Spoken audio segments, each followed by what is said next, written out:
এবার ভারতকে নিয়ে বিস্ফোরক বার্তা দিলেন ইরানের সর্বোচ্চ নেতা আয়াতুল্লাহ খামেনি। দেশটির সংখ্যালঘু মুসলিম সম্প্রদায়কে নিয়ে বিস্ফোরক বার্তা ছুড়লেন তিনি।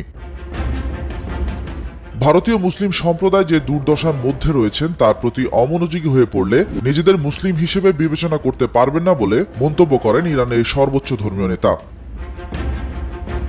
তবে তার এই মন্তব্য ভালোভাবে নেয়নি নয়াদিল্লি। এমনকি খামেনির এই মন্তব্যের তীব্র নিন্দা জানিয়েছে মোদী সরকার। ভারতের জনপ্রিয় গণমাধ্যম এনডিটিভির খবর অনুযায়ী দেশটিতে মুসলিমদের দুর্দশার কথা গাজা উপত্যকার ফিলিস্তিনিদের সঙ্গে তুলনা করেছেন খামেনি। 16 সেপ্টেম্বর পবিত্র ঈদে মিলাদুন্নবীর দিনে এই তুলনা করেন তিনি। তবে তার এই বক্তব্য অগ্রহণযোগ্য বলে জানিয়েছে নয়াদিল্লি। 16 সেপ্টেম্বর সামাজিক মাধ্যম এক্সে দেয়া পোস্টে খামেনি বলেন, মিয়ানমার, গাজা, ভারত বা অন্য যে কোনো স্থানে মুসলমানরা যে দুর্দশার মধ্যে আছেন সে সম্পর্কে আমরা যদি উদাসীন হয়ে পড়ি তাহলে আমরা নিজেদের মুসলিম হিসেবে বিবেচনা করতে পারি না। ইসলামের শত্রুরা সর্বদাই মুসলিম উম্মাহ হিসেবে আমাদের যৌথ পরিচয়ের ব্যাপারে আমাদের উদাসীন করার চেষ্টা করেছে।